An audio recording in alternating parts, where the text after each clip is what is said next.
우리 같이 읽은 말씀은요. 네. 그 원래 나팔절에는 항상 그 회당에 가면은 읽는 게 있어요. 그게 창세기 22장에 아케다의 말씀이에요. 아케다라는 단어가 있는데요.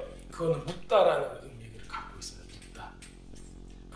자, 여러분들을 손발을 이렇게 묶어가지고 결박해 하는 거 있죠? 그 묵다예요. 그래서 그 묵다라는 거가 여기에 딱 나옵니다. 근데 하필이면 왜 나팔절에 창세기 22장은 아브라함이 이삭을 묶어서 하나님 앞에 제물로 드리는 바로 그 장이거든요. 근데 이게 나팔하고 나팔절하고 무슨 관계가 있을까요? 상상해 혹시 가세요?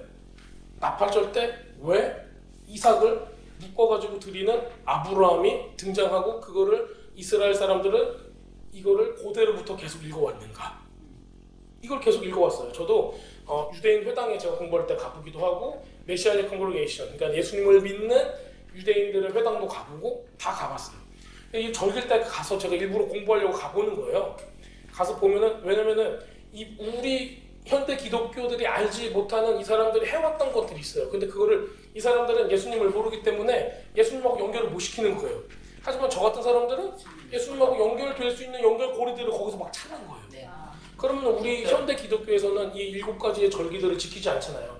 근데 이게 하나님의 절기에서 우리한테 준 거란 말이에요. 우리도 그거를 누려야 되는 거예요. 그래서 그거를 가서 공부를 한 거예요, 제가. 가서 딱 공부를 해서 보니까는 요 구절을 읽는 거예요. 그 너무 제가 감동을 받았어요. 왜냐면 아케다 하고 그 프레젠테이션 화면에다가 뭘 했냐면은 양이 뿔이 있는데 뿔이 수풀에 걸려갖고 이러고 있는 그거를 딱 한 거예요. 그래서 그 양을 하나님께 드리고 남으면 뭐가 남겠어요? 번제로 다 드렸는데 이건 남겠어요, 안 남겠어요? 뿔은 남는단 말이에요. 예, 뿔도 불태워서 드리진 않으니까 그 뿔로 양각나팔을 만들었다라는 게 나오는 거예요. 그 부분을 가지고 오늘 여러분들하고 나누려고 합니다. 좀 자세히 보면은 얼마나 우리 주님께서 하나님께서 예수님의 이 모든 대속죄, 대속하는 이 모든 것들을 준비를 했는가. 너무 은혜가 있고 감사한 내용들이 여기 안에 들어가 있습니다. 그래서 요거를 오늘 제가 자세히 한번 봐드릴게요. 그럼 창세기 22장 전체가 오늘 본문이 되고요. 창세기 22장은 재밌게 이야기니까 이야기 풀어나가듯이 하면서 우리가 예수님이 얼마나 하나님께서 얼마나 우리를 사랑하시는 마음이 얼마나 크신가 이거 그 사랑 안에 좀 흠뻑 잠겨봤으면 좋겠어요. 그래서 여러분들이 오늘 뭐 특별히 어려운 내용이 없어요. 근데 여러분들 뭘 하시나요? 마음을 열고 아 주님께서 우리를 이렇게 사랑하셨구나 요거를 좀 많이 느끼셨으면 좋겠어요. 나팔절이 우리가 이제 막 경각심을 일으키고 조금 막 지금 내가 뭐 하고 있는가 이런 것도 분명히 있지만은 우리가 그 와중에서도 잊지 말아야 할 거는 하나님의 사랑이 얼마나 크신가요. 이게 빠지면 안 되는 거예요. 그리고 여러분들 회개해야지 이 어전스 있잖아요. 이 긴급함 있잖아요. 요거 가운데 뭐가 있는 줄 아세요? 내가 막차라도 타야 돼 이런 마음이 있는 거예요. 그래서 남 빠지면 어떨까 휴거 뭐 다 하는데 나만 빼고 휴거 되면 어떨까 막 그런 두려움도 옛날에 휴거 관련된 영화 같은 거 레프비 아닌잖아 이런 거 보면은 나 빼고 목사님인데 휴거 못 당했잖아요. 거기에 나오잖아요 영화에. 나만 빼고 내가 지금 신앙이 안 좋으면 어떨까 이것 때문에 막 억지로 회개를 하는 거예요. 근데 제가 지난번에 말씀드렸는데 회개는 억지로 하는 게 아니에요. 하나님의 영이 부어질 때 할 수가 있는 거예요. 근데 그 영이 부어질 때는 처음 하나님을 만나고 나서는 말씀을 읽어야지 우리 안에 내 삶이 말씀과 다르구나를 알기 때문에 이게 생기는 거예요. 자, 우리가 이제 본론으로 좀 들어가 보겠습니다. 자, 우리 창세기 22장을 제가 읽어가면서 우리가 같이 이 내용을 나누려고 합니다. 자, 제가 번개같이 한번 읽어보겠습니다. 자, 우선 요거를 한번 읽을게요. 여호와께서 가라사대 내 아들 내 사랑하는 독자 이삭을 데리고 모리아 땅으로 가서 내가 너한테 지시한 산 거기서 그를 번제로 드리라. 이게 2절의 말씀이에요. 2절. 이게 이제 하나님께서 아브라함한테 명령한 내용입니다.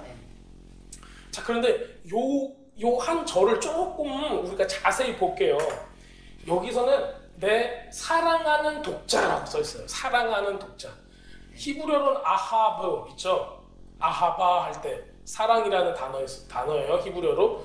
그 아하바 있죠? 그 아하바가 처음 사용돼요. 여기서 처음 사용돼요. 여태까지 사랑하는 누구, 사랑하는 아내 이 하나도 안 나왔어요. 그런데 처음 나왔는데 이 아하바라는 단어가 여기서 나오는 거예요. 그러면은 이거는 뭘 뜻할까요? 아브라함이 이삭을 사랑하는 마음이 그대로 여기에 전달이 되는 거예요. 자, 근데 더 재밌는 게 있어요, 여러분들. 요한복음 3장 16절에 히코와 하바 나오죠. 네. 하나님이 세상을 이처럼 사랑하사 독생자를 주셨으니 거기서 사랑하사가 똑같은 단어예요. 자, 근데 여러분들 요거 한번 또 생각해 보세요. 세상을 사랑한다는 건 뭘 의미하냐면요. 누굴 사랑한다는 거예요? 우리 여러분을 사랑한다는 거예요. 이제 느껴지세요? 아브라함이 그 100년을 기다려서 얻은 그 약속의 아들이 얼마나 이뻤겠어요. 네. 눈에서 막 꿀물이 뚝뚝뚝 떨어질 만큼 맨날 안고 다녔을 것 같아요. 정말 그 100세에 난 아이가 얼마나 대단할까요? 늦둥이죠. 엄청 늦었죠. 막 너무 맨날 껴안고 막 쫄쫄 빨고 그랬을 거예요. 너무 좋아가지고. 근데 그 상황인데 그래서 하나님께서 이삭을 보는 아브라함의 눈을 그렇게 표현한 거예요. 아하바라. 사랑하는 너의 독자라는 거. 그럼 예수님은 뭐예요? 하나님께? 사랑하는 하나님의 독생자. 독자가 누구예요? 예수님이에요. 근데 거기서 끝이지 않는 거예요. 하나님이 세상을 이처럼 사랑하사 어떤 마음으로 사랑했다는 거예요? 아하브라는 마음을 가지고 사랑했다는 거예요. 마치 우리를 사랑할 때 독생자를 사랑하는 마음으로 사랑했다라는 거예요. 여러분도 이걸 잊지 않으셨으면 좋겠습니다. 아브라함이 이삭을 꿀물 떨어지는 눈으로 쳐다보듯이 하나님이 예수님을 그 사랑의 눈길, 가득 찬 사랑의 눈길로 쳐다보듯이 지금 하나님께서 세상에 있는 내 자녀를 이처럼 사랑하사 그 눈이 우리한테 와 있다는 거예요. 그래서 우리는 이 한 구절만 봐도 엄청난 하나님의 사랑들을 느낄 수가 있습니다. 그 독자를 데리고 가서 내가 너한테 지시한 그 땅으로 가, 그 산으로 가. 그래서 번제로 드리라 이렇게 얘기를 하고 있습니다. 자, 근데 여기서요, 우리가 히브리어를 안 보니까 잘 몰라요. 코나라는 단어가 있어요. 코나, 어디로 데리고 가서 내게 지시한 그 땅, 거기 그 부분이 이제 코나라는 단어가 그 가운데 중간에 딱 쓰여지거든요. 근데 거기서 나는 플리즈예요. 자, 그러면은 이게 어떻게 되는 건지 아세요? 내가 지시한 산으로 가서 그를 번제로 드릴래 플리즈가 돼요. 그러니까 우리가 이거를 꼭 한번 생각하시면 좋겠어요. 하나님께서는 우리한테 명령으로 끝나는 게 아니에요. 이거는 부탁이에요. Could you please? 이거 해줄래? 라고 하는 거예요. 다른 구절에서는 하나님께서 가라, 그 땅으로 가라, 너의 본토 친척 아비 땅을 떠나서 가라 이렇게 얘기하시는데 지금 여기서는 please라는 단어를 쓰는 거예요. 이 마음이 좀 느껴지세요? 그러니까 하나님께서는 아브라함의 상황을 엄청 이해를 하시는 거예요. 그리고 이 시험에서 네가 꼭 통과했으면 좋겠어. 그러면서 거기에 플리즈라는 내가 너한테 이걸 요청하는 거야. 이런 단어를 쓰신 거예요. 이게 일부러 그 단어가 딱 여기 들어가 있어요. 하나님의 그 애절한 마음이 조금 느껴지세요? 얼마나 네가 가슴 아프겠니? 이게 있는 거예요. 근데 이것으로 인해서 하나님께서는 더 큰 걸 준비하고 계셨다는 것을 우리가 알 수가 있습니다. 그리고 제가 이번 이 성경 22장을 읽으면서 마음이 또 왔던 게 이 부분이에요. 구절을 보면요, 하나님이 그에게 지시하는 곳에 이른지르다. 모리아산에 이르렀어요. 이에 아브라함이 그곳에 단을 쌓고, 단은 뭘로 쌓아요, 여러분들? 기억나세요? 금속으로 쪼지 않은 그냥 돌 있죠, 돌. 다듬지 않은 돌. 그 돌로 단을 쌓는 거예요. 그 돌로 단을 쌓는데 여러분들 시간이 오래 걸리겠어요? 후딱 걸리겠어요? 오래 걸리죠. 돌 가져와야죠. 하나하나 쌓아서 거기 위에 이 재물이 올라갈 만한 크기가 돼야 되고 거기다가 나무도 지펴놔야 되고 하는 거예요. 자, 단을 쌓고 나무를 버려놓고 그 아들 이삭을 결박하여 이게 이제 아케다야. 묻다, 결박하여 단 나무 위에 놓고. 그런데 이거는 우리가 한 절로 쭉 읽었잖아요. 지금 30초도 안 걸려요. 10초? 이렇게 걸려요. 근데 이것을 작업하는 동안에 아브라함의 마음이 어떻겠냐. 아브라함이 돌을 가져다가 하나 놓는 거예요. 거기 위에 올라갈 사람이 재물이 누구다? 자기 아들이라는 거예요. 돌을 드는데 얼마나 마음이 무거웠을까요? 그 모든 것들은 우리가 아는 거예요. 그 돌을 드니까 얼마나 무거워요. 막 땀이 줄줄줄 흐르고 이것을 내가 뭘 하는 건가 여러 가지 일들을 우리가 이제 보는 거예요. 예수님 십자가 가는 그런 거예요, 정말. 예수님께서 하나님 아버지 마음 같아요. 하나님 아버지 마음이에요. 맞아요. 그러니까 우리 하나님 아버지도 예수님을 십자가에 매달기까지 수천 년의 세월을 우리들을 이끌어 가시면서 이걸 다 준비를 해놓으신 거예요. 그 단을 쌓고 계신 거예요. 마치 아브라함처럼 오랜 시간에 걸려서 했던 것처럼. 그 다음에 나무를 깔고 그 막 모든 그 막 호흡들이 이런 게 느껴지세요? 그 감정들이? 그 호흡을 하면서 가쁜 호흡을 쉴 거 아니에요. 그 숨을 내몰아 쉬면서 그 나무들을 이렇게 다 펼쳐놓는 거예요. 그리고 그 결박을 할 때 아들을 묶을 때 마음이 어땠을까요, 정말? 우리가 정말 이거를 그냥 10초 내에 한 절로 그냥 쭉 읽어버리고 끝날 수도 있지만은 우리가 그 감정과 그 냄새와 그 느낌들을 여러분들이 영적으로 한번 느껴보세요. 이거를 빨리 하지 말고 좀 눈을 감고 깊게 생각을 하시면서 하나님께서 얼마나 우리를 향해서 그 독생자를 주실 때 어떤 마음이셨을까 이런 걸 한번 생각해 보셨으면 좋겠습니다. 자, 이삭이 이름이 히브리어로는 이츠학이에요. 이츠학, 그렇죠? 이삭, 이츠학이라고 이제 이츠학인데 아브라함한테는 아들이 둘이 있어요, 그렇죠? 네. 자, 첫 번째는 누구였어요? 이스마엘, 하갈의 아들. 그러면은 이스마엘은 하갈한테 누구예요? 외아들인 거예요. 자, 그런데 이츠학은 누구의 아들이에요? 이삭은 아브라함. 사라의 아들이에요. 그렇죠? 엄마 얘기했잖아요, 그렇죠? 그래서 엄마 사라의 외아들인 거예요. 여자의 후손이라는 얘기를 하려고 하는 거예요. 왜냐면 우리 창세기에 여자의 후손에서 나온 그 씨가 뱀의 머리를 상하게 한다. 그러면은 뱀, 사탄, 그리고 그 옛적 뱀이라고 불렸던 그 우리 요한계시록에 나오는 그 사탄이가 싫어하는 게 누구일까요? 이 여자의 씨예요. 그러니까 누가 제일 싫어요? 지금 사탄의 입장으로서는 이삭이 제일 싫은 거예요. 요거를 빨리 죽여야 돼. 그래야지 하나님이 아브라함과 맺은 언약이 무효화가 되는 거예요. 그 씨가 없으면은 그게 되질 않으니까. 그래서 요걸 없애려고 지금 사탄은 난리를 부리고 있는 거예요. 여기 안에서. 자, 그런데 우리 보면요, 사라가 이 다음 장 23장에 보면요, 언제 죽는다고 나와 있어요? 다음 장에 바로 나와 있어요. 네, 다음 장 23장 127세. 맞습니다. 127세. 자, 그래서 127세에 돌아가신 이유가 뭐냐면요, 병이 아니라 이삭이 아브라함과 같이 모리아산으로 제물이 되기 위해 갔다라는 것을 알고 나서 마음이 아파서 이때 돌아가세요. 왜냐면 그것도 우리가 생각해 볼 수 있어요.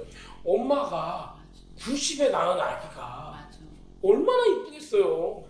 근데 그러면 이삭의 나이는 몇이에요? 90에 낳았으니까 17이겠네. 아니죠. 37세. 37, 90. 왜냐면 127세니까. 37세. 우리나라는 17, 20몇 살. 우리는 청소년으로 알고 있었어요. 여기 37세네 진짜. 그럼 이삭이 죽은 다음에 사라가 죽었어요? 아니, 이삭은 안 죽었어. 안 죽는데 드린다고. 그런데 그 전에 소리만 듣고. 얘기만 들은 거예요. 그렇지. 그러니까 아브라함이 이삭하고 같이 모리산으로 갔대. 왜 갔을까 하다가 이제 이걸 알아챈 거예요. 조금만 더 기다려서는 괜찮아. 조금 더 기다렸으면 되는데 그래서 눈물을 흘리면서 지금 이삭을 찾으러 가는 길에 죽게 돼요. 아이고, 그렇게 오해할 수도 있죠. 그러니까 너무 앞서가고. 근데 이제- 앞서가면 안 되죠. 근데 그것 또한 하나님의 뜻 가운데 있어요. 예.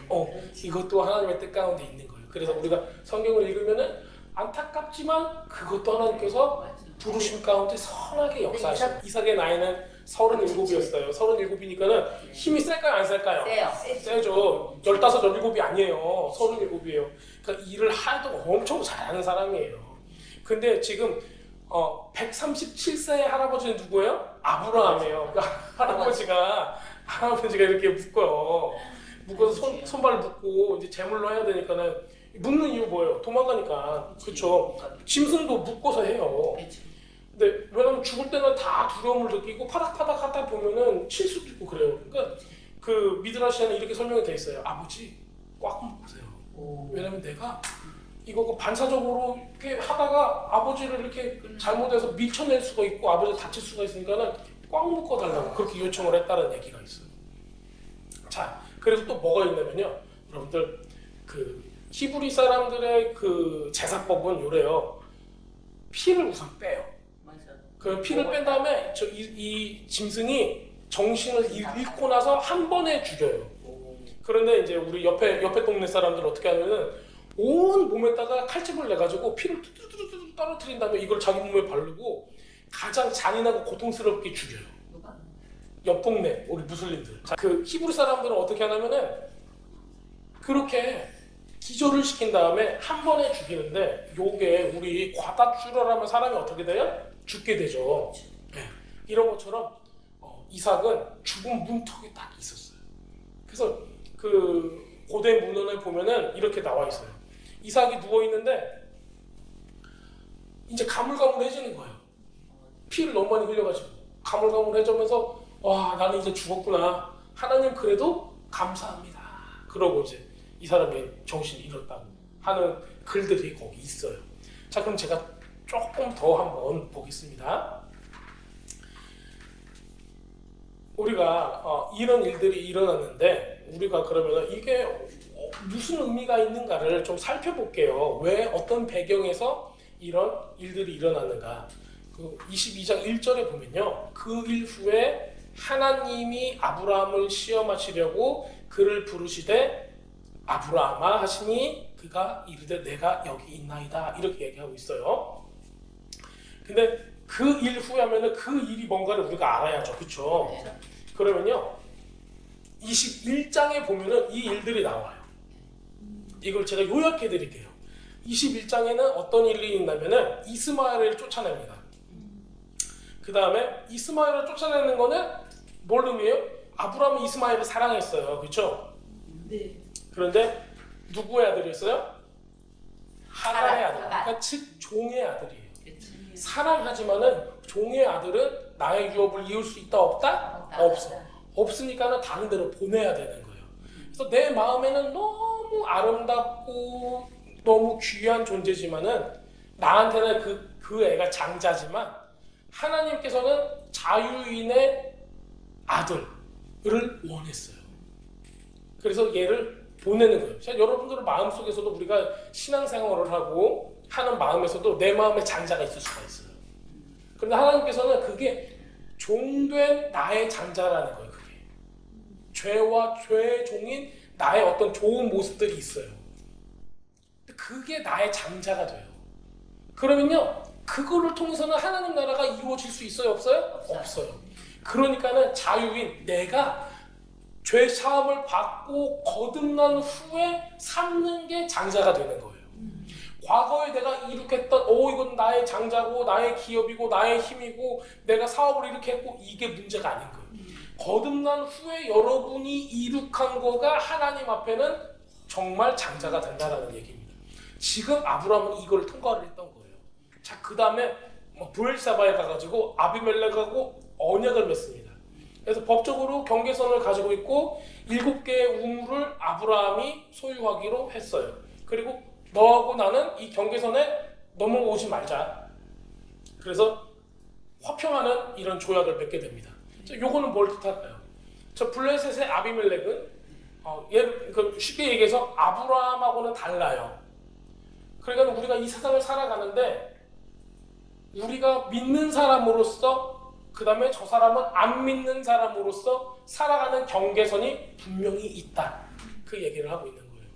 게다가 뭘 만들었어요? 지금 아브라함이 7개의 우물을 팠어요. 우물에서는 뭐가 나와요? 물이 나와요. 물은 생명을 뜻하고 말씀을 뜻해요.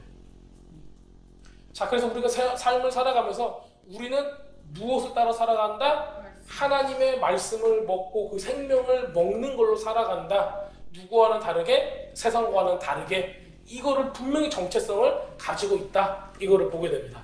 그 다음에 21장 뒷부분에 가면은 에셀나무라는 걸 심어요. 에셀나무를 심고 하나님 앞에 영원하신 하나님께 경배를 드렸다. 이렇게 나옵니다. 여러분들 이 부분을 잘 한번 생각을 해볼게요. 에셀나무가 역시 뭔지 아세요? 이거를요 영어로 찾아보면 타마리스크 나무라고 써 있습니다. 이거는 생명나무의 상징이에요. 왜 그러냐면요 이 나무는 굉장히 좀 침엽수 같이 생겼거든요. 생긴 게. 근데 광야에서 물이 없는데 얘가 뭘 만드냐면요 염분을 만들어내요. 염분, 소금기, 염분을 만들었는데 이스라엘이 이렇게 있으면은 옆에 지중해가 있고 이렇잖아요. 그 바닷바람이 이렇게 불어요. 바닷바람이 불면은 이 염분을 통해서 얘가 새벽에 이거를 뿜어내면서 이슬을 맺히게 하는 거예요. 이슬을. 그래서 실질적으로 사진을 찍어놓은 걸 보니까는 나무 잎에 이슬이 송골송골 맺혀 있는 거예요. 너무 신기하게. 그리고 그 소금기의 결정체를 이게 만들어내요. 그래서 이게 맺히는데 거기에 이 이슬들이 맺혀요. 그래가지고 이 물이 없는 데서 얘는 스스로 물을 만들어가지고 뿌리를 내리고 사는 그런 나무예요. 그 우리가 어떤 나무요? 이 정말 광야 같은 이 세상에서 살아갈 때 뭐를 내라? 물을 내는 존재가 되라요. 소금은 왜 나와요? 우리는 세상의 소금이에요.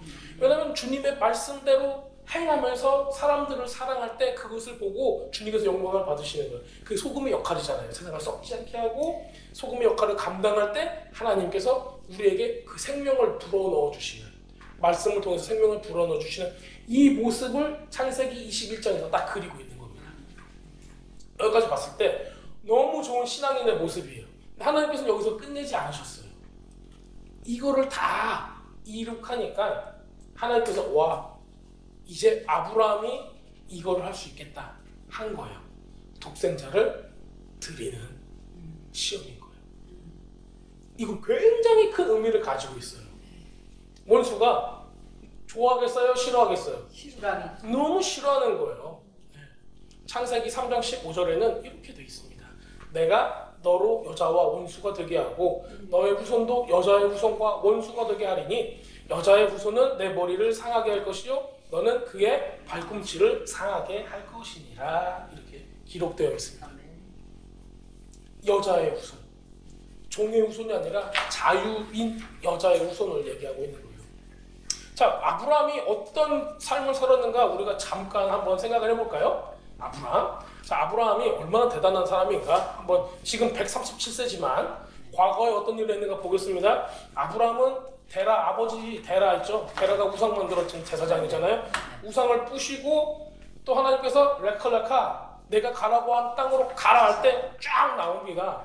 엄청 멋있죠? 그 다음에 약속의 땅에 들어가지만은 거기 기근을 만나서 어디로 도망가요? 이집트로 도망가요. 이집트 갔더니 예쁜 할머니 사라가 75세가 넘은 할머니 사라가 잡혀갑니다. 또 그 다음에 하나님께서 거기를 쳐서 다시 빼내주시고 그 다음에 또 이제 나와서 살고 있는데 롯이 또 잡혀가요. 그렇죠? 네, 롯이 잡혀가니까는 4명의 왕하고 또 아브라함이 싸움을 해서 전쟁을 해가지고 다시 또 되찾아와요. 근데 99세의 할례를 받고 하나님께서 오셔서 할례를 받고 그 다음에 100세의 아기를 낳고 아기를 낳기 전에 사라가 블레셋에 잡혀가요. 그쵸? 블레셋 왕 아비멜렉한테 잡혀간 다음에 거기가 모든 사람들이 다 불임이 돼요. 그 기적이 있었어요. 결국 누가 기도하면 낫는다? 아브라함이 축복하고 기도하고 죄를 사해주면 낫는다. 그래서 아브라함이 기도를 해요. 그랬더니 그 모든 낙태와 이런 불임의 저주들이 없어져 버렸어요. 그 자리에서. 그걸 보고 사라는 하나님께서 하시면은 나도 아기를 낳을 수 있구나 이 믿음이 들어왔어요. 그리고 나서 아기를 낳게 된 거가 이삭입니다. 그 다음에 이스마엘을 쫓아냈고 그 다음에 이삭을 바치는 게 맨 마지막 시험이에요. 하나님 안에서. 이게 완성이에요. 그래서 이 마지막이 굉장히 큰 의미를 가지고 있는 거예요. 자, 이 사람은요 블레셋에서 살았어요. 왜냐면 우리 그 7개의 우물 부엘셰바 있죠? 거기에 이제 블레셋 영토예요. 블레셋에 살았는데 지금 이삭이 37이 될 때까지 여기 살았던 거잖아요. 그렇죠? 37 그러면 몇 년을 거기서 사는 거예요?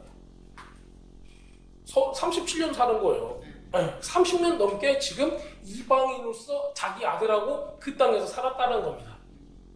그래서 하나님께서 아브라함아 불렀더니 내가 여기 있나이다 그렇게 대답을 한 거예요. 1절에 보면 히네이니 이렇게 대답해요. 히네이니. 근데 이게 한마디잖아요. 근데 생각을 해보세요. 137세에 하나님과 교제를 해온 이 모든 영화 같은 일들을 다 해온 아브라함을 하나님께서 불렀어요. 음성만 들어도 뭘 원하시는가 알아. 그 마음과 마음이 그냥 아예 그냥 어떻게 돼 있어요? 연결이 돼 있어요. 그래서 아브라함아 다 부르니까는 히네이니 내가 여기 있나이다. 이게 어떻게 보면 우리가 부담스러워요. 예전에 이제 어떤 분이 이런 찬양하면은 뭐 여러분들의 무슨 고백인 줄 아냐 막 이래요. 알죠. 왜 몰라요. 그거 모르고 찬양하는 사람이 누가 있어요. 애도 아니고. 우린 다 알고 있어요. 그렇죠? 우리가 하는 모든 고백이 이런 고백이에요. 우리가 어느 상황과 어떤 모습인다 할지라도 주님께서 우리를 부를 때 내가 여기 있나이다 하는 건 무슨 의미예요? 내가 순종하겠습니다. 자, 여러분들 아담과 하와가 죄를 짓고 어떻게 해요? 주님은 나섭해서 숨어요. 아담아 하와야 어딨냐 물어봤더니 어떻게 대답해요? 두려워서 숨었나이다 그래요. 내가 여기 있나이다 해요 안 해요? 안 한다. 내가 여기 있나이다는 순종의 표현인 거예요. 내가 여기 있는데 모든 것이 준비되어 있습니다. 주님 앞에. 나는 순종으로 주님 앞에 서 있습니다. 무슨 말 하셔도 저는 100% 순종하는 하나님의 사람입니다. 이 뜻을 가지고 있는 거예요. 그리고 이제 어떻게 얘기해요? 그 다음에 어디로 가라 그렇게 얘기해요. 그렇죠. 모리아 땅으로 가라. 내가 일러준 산에 가라 하시는 거예요. 느낌이 어떤 거예요? 레클레카가 똑같아요. 내가 너한테 지시할 땅으로 가라. 이번에도 주님께서 가라 얘기하시는 거예요. 순종해라. 이거는 명령 아니에요. 아까 그거하고 똑같은 거예요. 2절에 나와 있는 거. 그런데 가라라는 단어가 여기서 나와요. 가다라는 거 여러분들 걷다 가다는 삶의 방식을 얘기하고 있는 겁니다. 자, 그런데 어디로 가라고 했냐면요. 모리아 땅으로 가라고 그랬어요. 그렇죠? 모리아 땅으로 가서. 자, 우리가 이걸 한번 생각해 보셨으면 좋겠습니다. 모리아 땅, 모리아 산 많이 들어보셨죠? 이게 너무 중요해요. 모리아 땅 하면은 우리가 어디다가 표대를 하나 딱 하고 여기라고 하는 게 아니라 예를 들어서 여러분들 남한산성 하면은 남한산성이 커요, 작아요? 크죠? 거기 막 트레일 코스 크게 돌려면 엄청 힘들거든요. 커요. 그 다음에 북한산 하면은 커요, 작아요? 크죠. 예. 설악산 하면 커요, 작아요? 크죠. 근데 모리아 땅, 모리아산 하면은 왜 사람들이 작게 생각할까 모르겠네. 작게 생각하지 마시고요. 그 지역 전체를 얘기하고 있는 거예요. 그러니까 여러분들 오해 없이 한번 들어보세요. 모리아 땅은 처음에 아담과 아담의 아들, 가인과 아벨, 셋 이런 아들 있죠? 아들과 제사를 드리는 장소였대요. 히브리 사람들이 하는 얘기예요. 그 다음에 제사 지내는. 그 다음에 노아와 셈이 이 홍수 후에 말씀을 가르치는 장소였대요. 그리고 그 당시의 이름은 살렘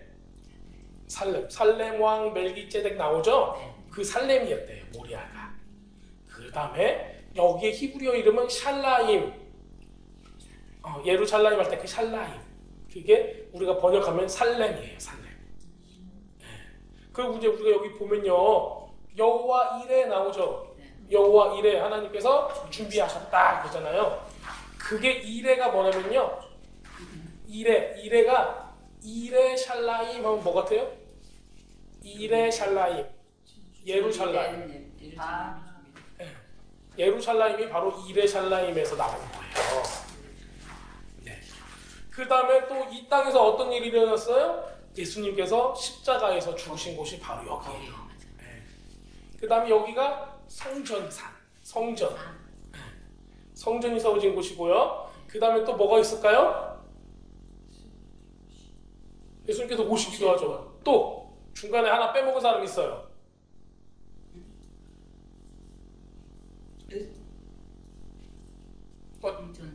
네, 여기까지만 해도 될 것 같아요. 너무 많으니까. 그거 잊어먹죠? 네. 자, 네. 아,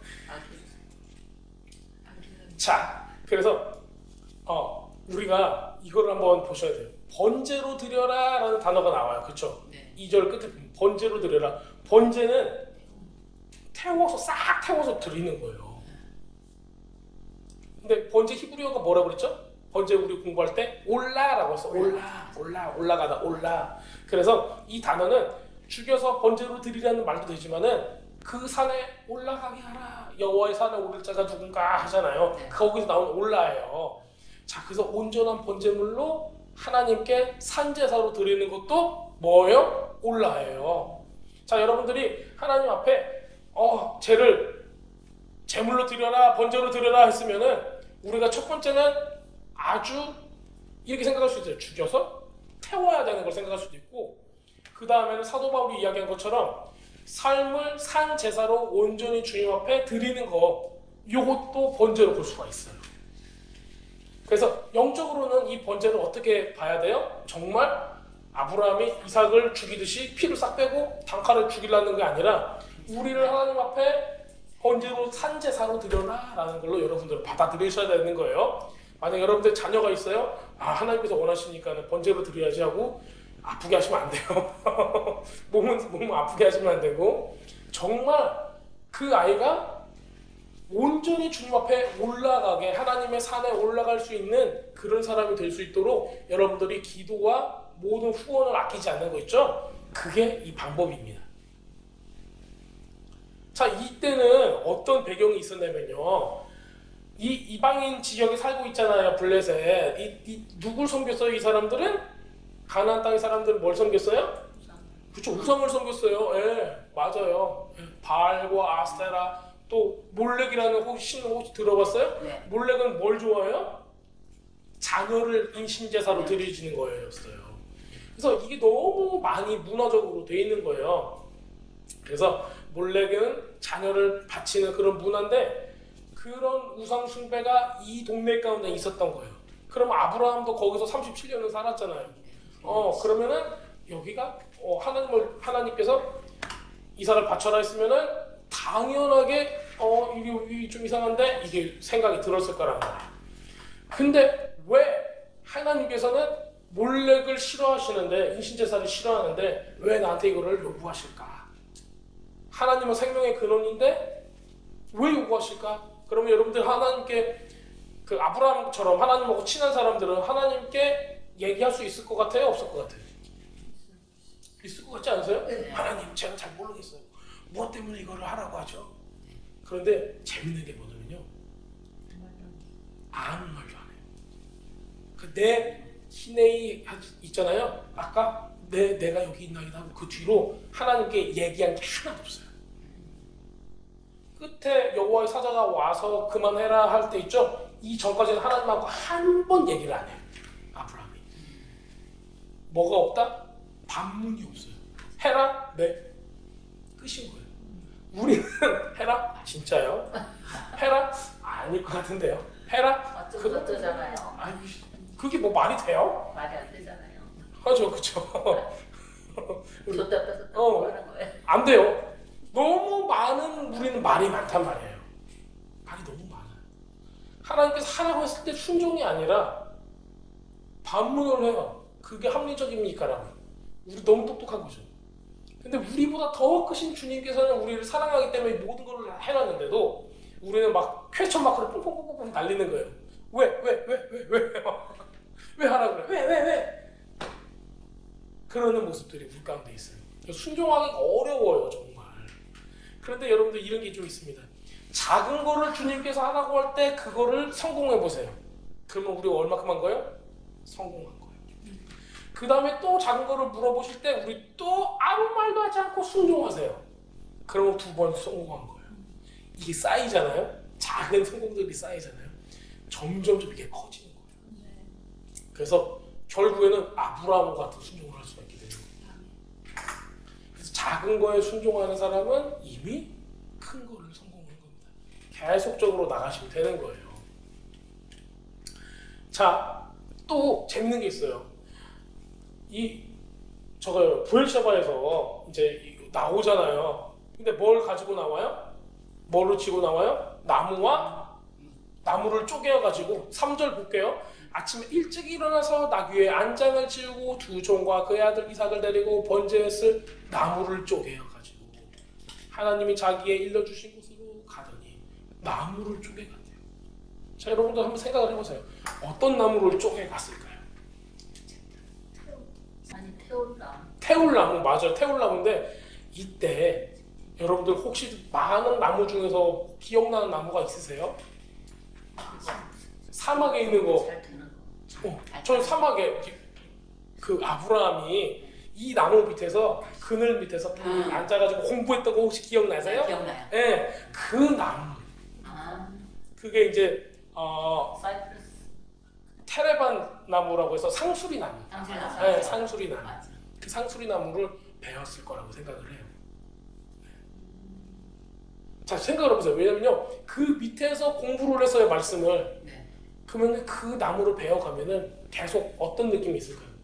이것도 내가 주님의 말씀을 순종하면서 배우는 거야. 하나님의 뜻을 알아가는 거야. 하나님의 마음을 알아가는 거야. 이것도 하나님께서 나를 만드시는 그 과정 중에 하나야. 그렇게 하면서 그 나무를 베어간다는 거예요. 근데 이거는 성경에 안 나왔죠, 그렇죠?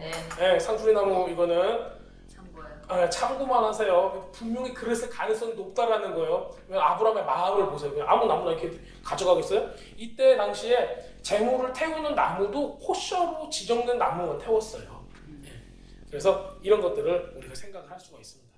자, 이삭은 도대체 무슨 생각으로 이걸 졸졸 쫓아갔을까요? 다 아는 사람이 37이나 먹었는데, 자, 이삭이 어렸을 때 이런 얘기를 들었다고 합니다. 이거는 이제 미드라시에 나와 있는 내용이에요. 그 히브리 사람들이 자기네들 전설을 막 글로 써놓은 게 있는데 그 중에 하나가 이거예요.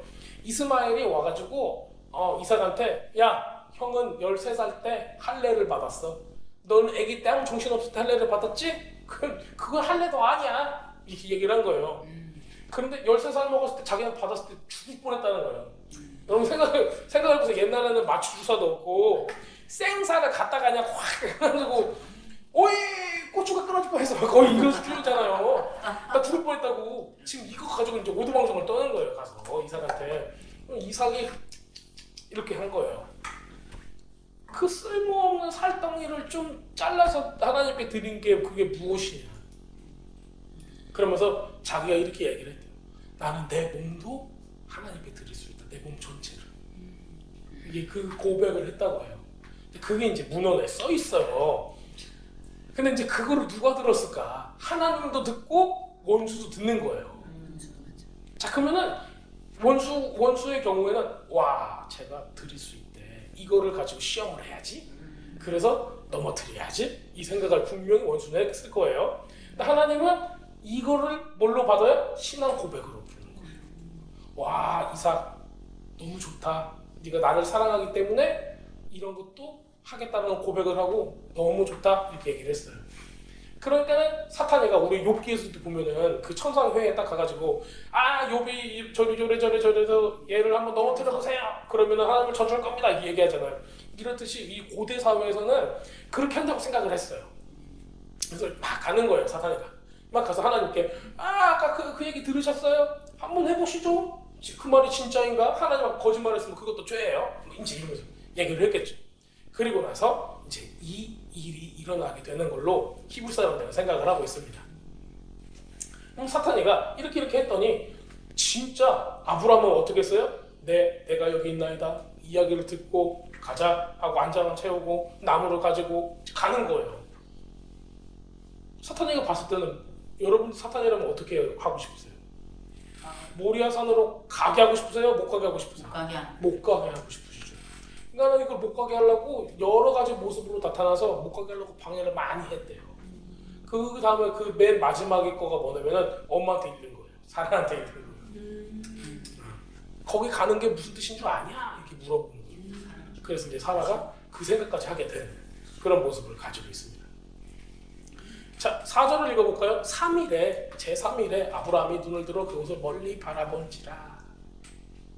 그리고 제3일이 뭘 또 뜻해요? 예수님께서 죽으시고 부활하신 그 날짜를 또 뜻해요.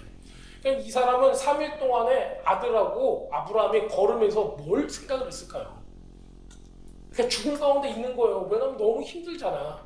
얘를 죽여야 되는데 어떻게 죽일까? 그 이삭도 아버지가 분명히 이럴 거라고 자기는 느끼고 있는데 그래서 둘이서 말없이 그냥 걸어갔겠죠.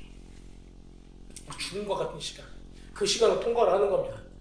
그 다음에 또 뭘 우리가 알 수 있냐면요. 3일에라는 거 있으면요. 만약에 이삭이 도망갔으면 3일 동안에 도망칠 기회가 많았다는 얘기예요. 자, 5절을 읽어볼게요. 이에 아브라함이 사환에게 이르되 너는 나귀와 함께 여기서 기다리라. 내가 아이와 함께 가서 경배하고 너희에게로 돌아오리라.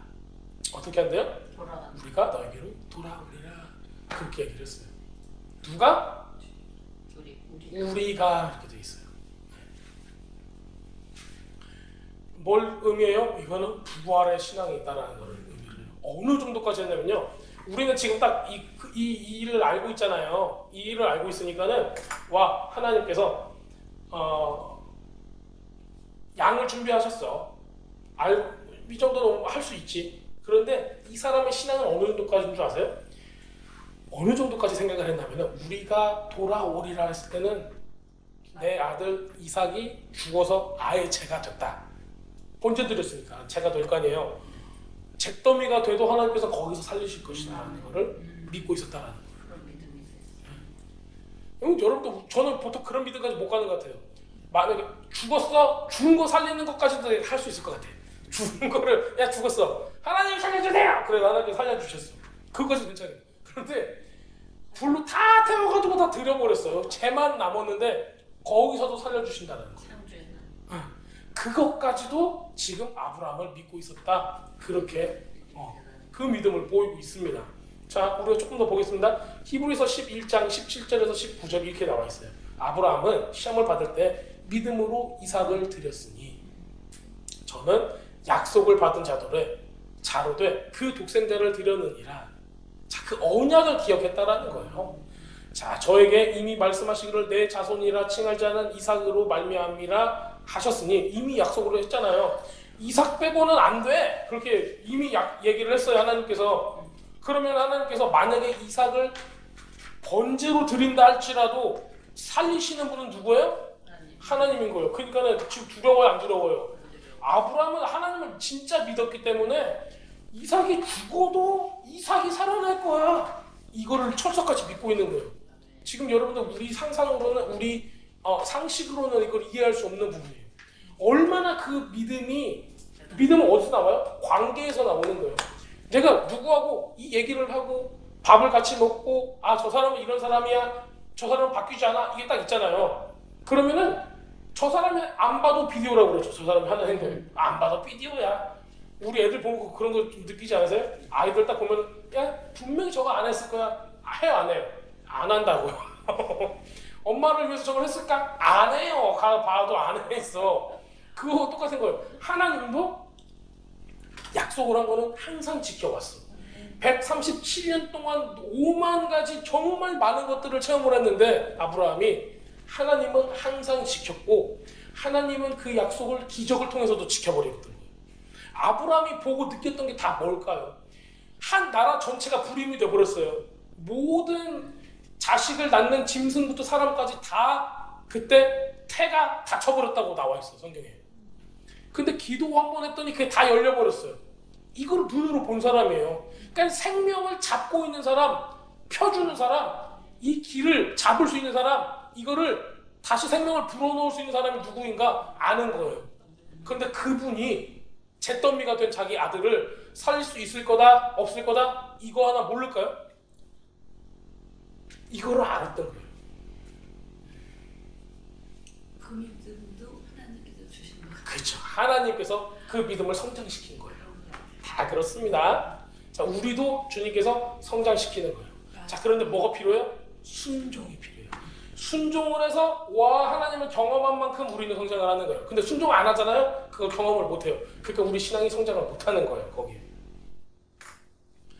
자, 저가 하나님을 능히 죽은 자 가운데서 다시 살리실 줄 생각한지라 비유컨대 죽은 자 가운데서 도로 받은 것이니라 라고 히브리서에서 나와 있습니다. 자, 6절을 볼게요. 창세기 22장 6절. 아브라함이 이에 번제나무를 취하여 그 아들 이삭에게 지우고 나무를 지웠어요. 예수님도 나무를 지고 갔죠. 자기는 불과 칼 손에 들고 두 사람이 동행하더니. 그런데 이렇게 얘기해요. 이게 보면요. 6절에 보면요. 7절에 보면요. 이렇게 이삭이 물어봅니다. 이게 다 짊어지고 가잖아요. 근데 뭐가 없어요? 재물이 없잖아요. 이삭이 그의 아버지 아브라함에게 말하여 이르되 내 아버지여. 그가 이르되 내 아들아. 이렇게 얘기해요. 내는 아니래요. 아니 아바. 나의 아빠 나의 아버지. 이렇게 얘기한 거예요. 근데 일부러 그랬다는 거예요. 보통 아버지를 부를 때 아바 불러요. 예수님도 그러셨잖아요. 근데 아니라는 걸 또 불러요. 그래서 나의를 강조를 해요. 나의 아버지 하고.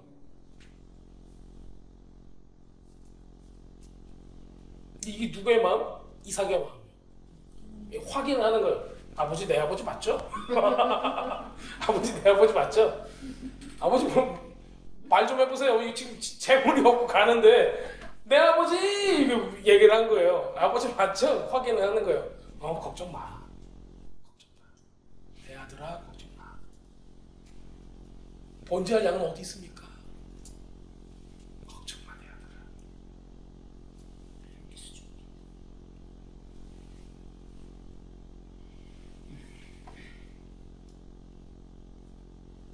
8절에서 가요. 아브라함이 아들아 번제할 어린 양은 하나님이 자기를 위하여 친히 준비하시리라.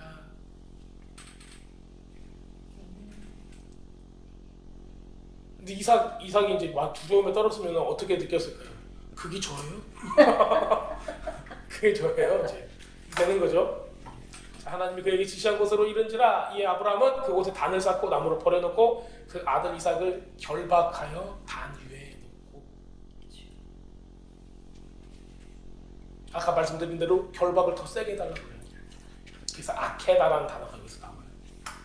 자, 첫 번째 결박은 아브라함이 순종해서 결박한 거고, 두 번째는 이삭이 그 결박을 순종해서 당한 거예요.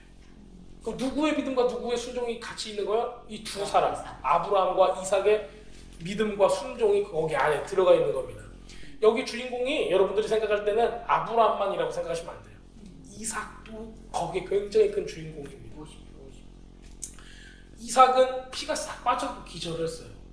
그리고 실제로는 거의 이제 혼이 떠나가는, 영혼이 이렇게 떠나가는 그런 상태가 되는 거죠. 자, 13절을 볼게요. 아브라함이 눈을 들어 살펴본즉 수량이 뒤에 있는데 뿔이 수풀에 걸려있는지라 아브라함이 가서 그 수량을 가져다가 아들을 대신하여 번제로 드렸더라. 대신하여라는 단어가 나와요. 대신하여, 아들을 대신하여. 타이트, 대속이라는 뜻을 가지고 있습니다.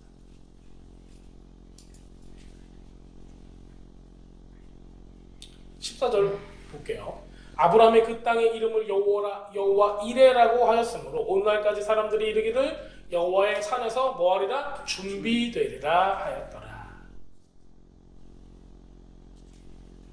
여기서 모리아 산이라고 하잖아요. 모리아, 리아가 라아 연결로 돼 있어요. 이게 보다라는 뜻이잖아요. 보다. 그래서 아도나이 이레 여호와 이레 그러면 주님께서 뭐하다? 보시다예요. 보시다. 실제는 뭘 보시다? 우리의 필요를 보시다예요. 그래서 뭐 하시다? 준비한다. 필요를 봤으니까 준비를 하는 거예요. 그렇죠? 네. 자, 우리의 필요가 뭘까요? 뭐가 필요한 거예요? 자, 여러분들 뭐가 필요하세요? 생명이 필요한 거예요. 그리고 나서 주님께서 준비를 하시는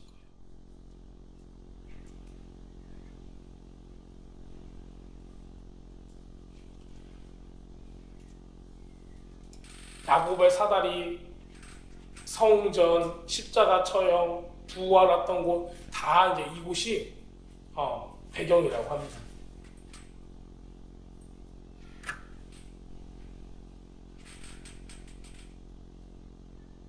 그래서 우리 어린 양 이게 그러면은 뭘 상징하는가를 우리가 지금 많이 느끼고 지금 보고 있잖아요.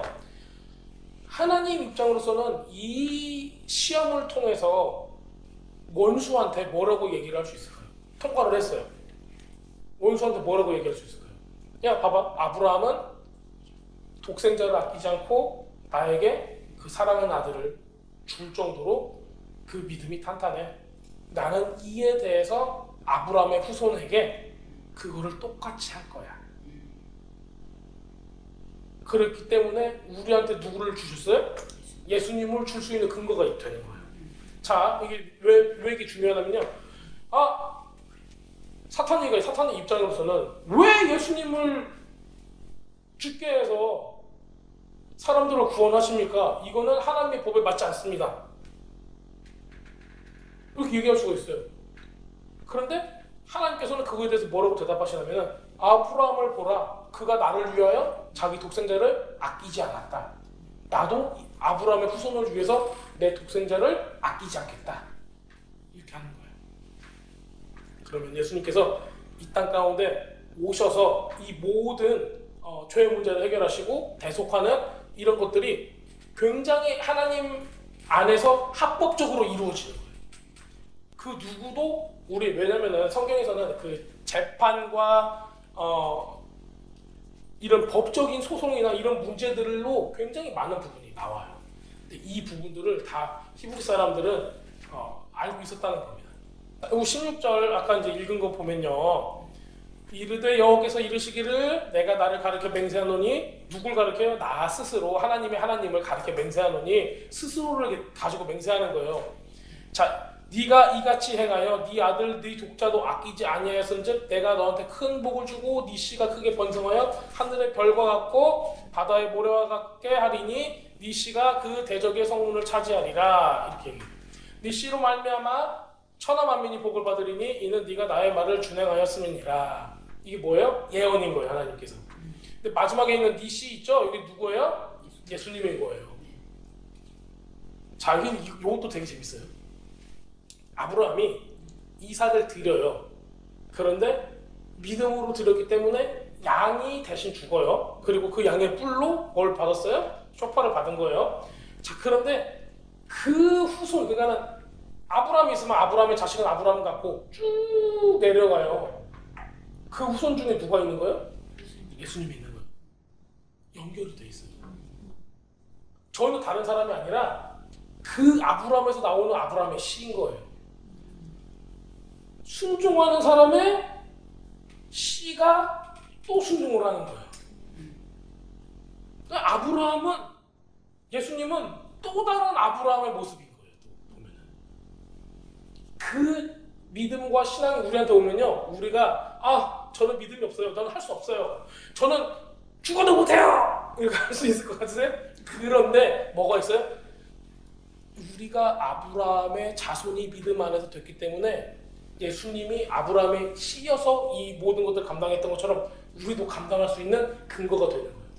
내가 스스로 생각하기 나는 못해요. 근데 하나님께서는 지금 말씀하시는 거예요. 아니야, 너는 그의 씨야. 믿음 안에서 아브라함의 씨야. 너도 할 수 있어. 순종과 믿음으로다가 이 말씀을 우리한테 주시는 겁니다.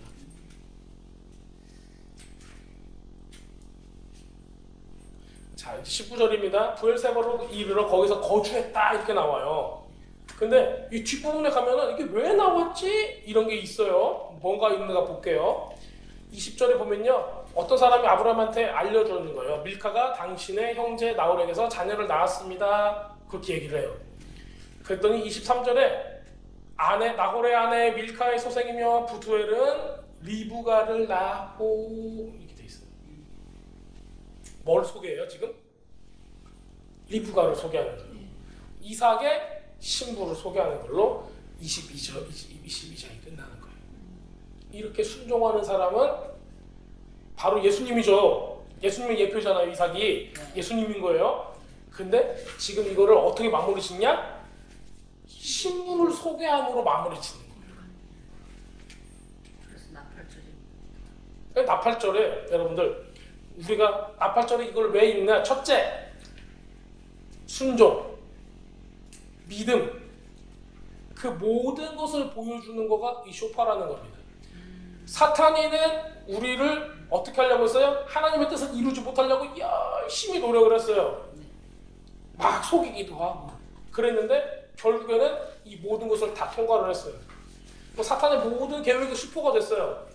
자, 그 양의 뿔만 남았어요. 그거에 대해서 그 뿔로 쇼파를 만들어서 불었을 때 이거를 듣는 악한 용은 어떻게 생각할까요? 아, 완전한 나의 패배다. 그래서 이 소리를 들을 때마다 두려워하는 거예요. 왜냐면 이게 이어져 있잖아요. 예수님의 죽음하고 즉각적으로 이어져 있잖아요. 소파 소리만 들으면은 악한 영은 이게 난리가 나는 거예요. 그때 패배가 생각이 나는 거예요. 와, 소파 소리 들렸어. 그러면 난 벌써 졌다. 도망가자 하고 도망가는 거예요. 그렇기 때문에 여러분들이 소파를 부르시고 소파가 없으면은 내 몸이 소파가 돼서 소파처럼 소리를 내시고 나팔을 부르라는 게 뭐예요? 또 신부로 하여금 준비하게 하잖아요. 온 열방을 향해서 신부로 준비하게 하는 거. 지금 이 믿음과 순종의 일이 끝났을 때 누가 준비되는 거예요? 지금 보니까 신부가 준비되는 거예요. 그래서 나팔절은 신부가 준비되는 거예요.